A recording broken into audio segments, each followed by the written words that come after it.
Hello, it's Jake Attree here. I thank you for watching this short video where I'm going to speak about some of the work in the exhibition at the studio at Lordswood, Messum's other home, or one of their other homes. I'm not going to speak about all the work in the exhibition because I don't think anybody would tolerate my voice for that long.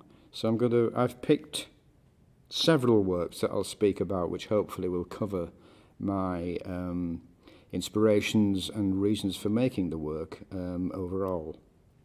I'm going to talk initially about Landscape by Water. That's 3 oil pastels. They're all entitled Landscape by Water: the Red Hill, the Yellow Hill, and the Blue Hill. They're based on a place in York called Bale Hill, which is on the south bank of the River Ouse, and is a small earthwork which had a Bailey tower on it, which corresponded to Clifford's Tower, which was York's castle on the other bank of the Ouse in the Middle Ages, and even before the Middle Ages. I used to go with my father on Sunday morning walks to Bale Hill. There's a rookery there, and not there anymore, perhaps because of the build-up of traffic that has happened since my youth. And it was a place of great emotional attachment for me. I was very young going there, and when I got to secondary modern school, Mead actually was the name of the school, in York, they had a pretty good library with a book on European painting. One of the reproductions was Peter Bruegel the Elder, and one of the paintings particularly struck me. That's The Gloomy Day, which I think represents the months February and March in the Seasons series that Bruegel painted. And I was struck particularly by the fact it looked so like the view from Bale Hill.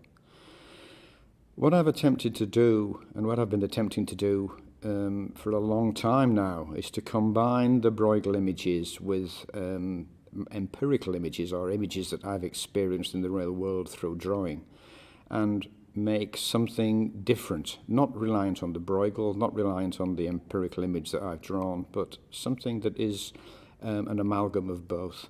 And hopefully these represent that up to a point. So the hill is Bale Hill, the landscape at the background is based on Bruegel's Gloomy Day. Also the landscape of York you can see from that particular location, coming together to make something that is neither one nor the other. But I've said in the past that I think an artist needs to be completely dependent upon their subject matter, but completely independent of it when they make the work. So it's something other than a retinal representation of that particular view. The other painting I want to speak about, or one of the other works in the exhibition I want to speak about, is a piece called Held, which is completely abstract. It started life as drawings of the Northumberland coast, which is a basalt coast, as I'm sure you know if you know Northumberland. Volcanic in origin, massive cracks in these rocks. Held, as I began to make the painting, I was thinking about, as one thinks about many things when one's painting, that all the forms were held together, held as in the magma hitting the sea and becoming, or forcing its way up from the bed of the sea, melting or crushing itself into the forms that we now see. So they were all held in shape by forces that are not really perceptible or seeable to us. What's always struck me when I'm standing on the coast, anywhere, but particularly in Northumberland perhaps, is that the tides are pulled in by the gravitational force of the moon, which is rather a mysterious thought.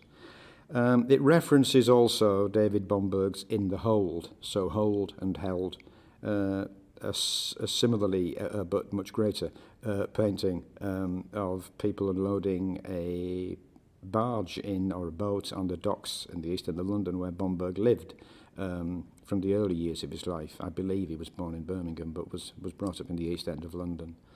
There are also references to Paul Klee in this painting, and as I think I mentioned in the catalogue, David Boyd Haycock at his beautiful introduction, I say that Clay is a painter I've been much influenced by for a very, very long time, right since I was an adolescent and started painting.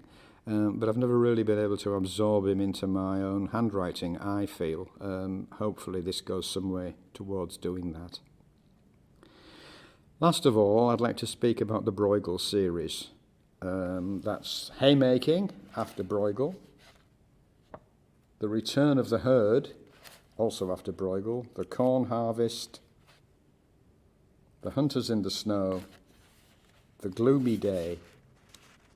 And The Magpie on the Gallows, which of course isn't part of that series, but I wanted to have 6 rather than 5. And The Magpie on the Gallows is a marvellous painting, and it looks to me a little bit like spring. That's why I used it. Bruegel, as I said earlier, when I was speaking about the Landscape by Water series, has been a particularly important painter to me. He's northern. I was born in York, so I'm from the north of England, but it's a North European tradition, which isn't any better or worse than any other tradition, but it's the tradition to which I belong. And I've always felt Bruegel to be a painter of great eloquence, intelligence, and elegance. The language of the York mystery plays is equally eloquent, intelligent, and elegant, and yet is very much of. It represents very much the place that the plays were written in. It has a dialect and a sense of being from the north of England. So in no way am I